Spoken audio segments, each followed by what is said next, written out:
This is typical Trump trying to create as much pressure and chaos on a bilateral basis as possible so that he can, in the end, claim victory by solving or at least ameliorating the problem which he's created. What is going on here is a continued negotiation tactic. There should be saner heads on both the U.S. and Indian side. For talking to ANI, firstly, your impression or your reaction to President Trump's announcement this morning. What do you make of it? 25% tariffs on India plus penalties. Well, thanks very much for having me. It's always a pleasure to talk with ANI.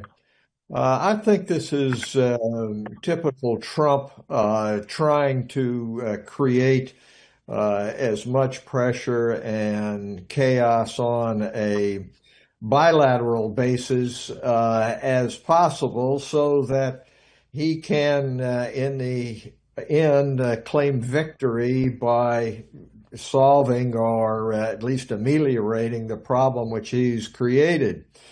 The basic difficulty is the abandonment by President Trump of the multilateral approach to international trade as embodied since World War II, first in the General Agreement on Tariffs and Trade and then in the WTO. That having been said, it seems to me that what is going on here is a continued negotiation tactic. You will recall that when Prime Minister Modi was in Washington back in the early days of this Trump administration, the timetable which had been set was the fall. And of course, Trump has moved up a lot of the negotiations and is trying to get this one closed as well. So I think that there is no need to panic, and I think that there should be saner heads on both the U.S. and Indian side that can come to an agreement. You may recall again that in Trump, the first Trump administration, we were almost to something resembling at least a freer trade agreement, and I still hold out hopes for that. That having been said, there are a couple of new elements in this. One is that he has, for the first time, introduced the Russian aspect of the equation. You may recall that he said he was going to solve the Russian invasion of Ukraine on day one, and that hasn't occurred. It's finally gotten through to him that Putin is not his friend, and that he isn't going to respond to anything other than pressure. So India is going to need to think about what its interests are in regard to Russia and the question of oil imports.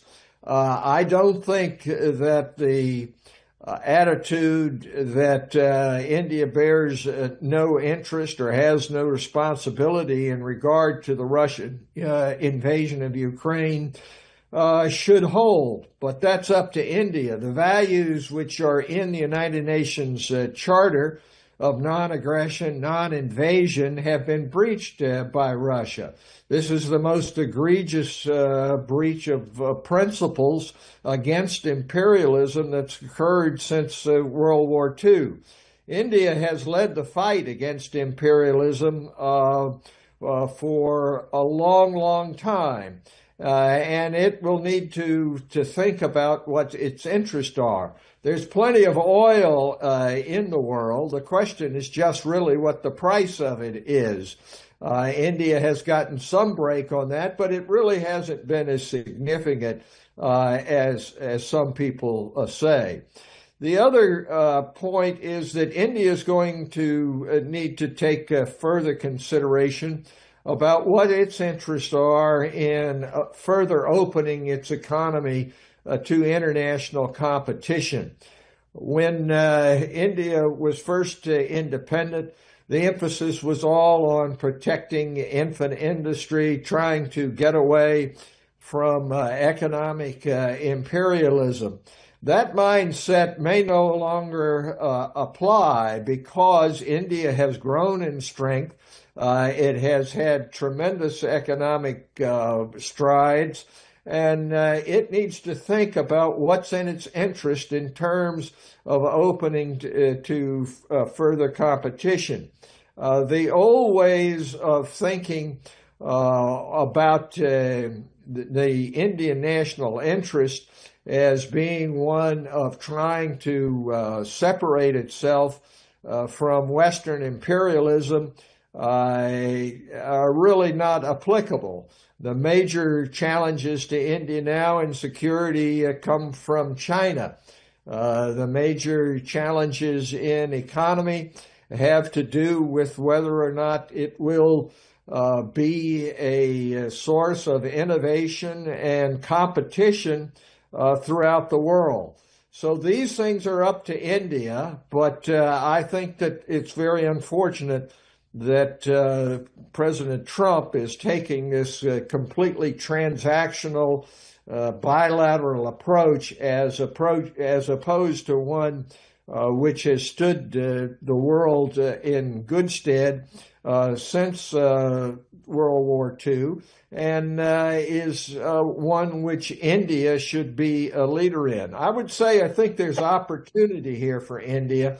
The world needs leadership. It doesn't have it with Donald Trump.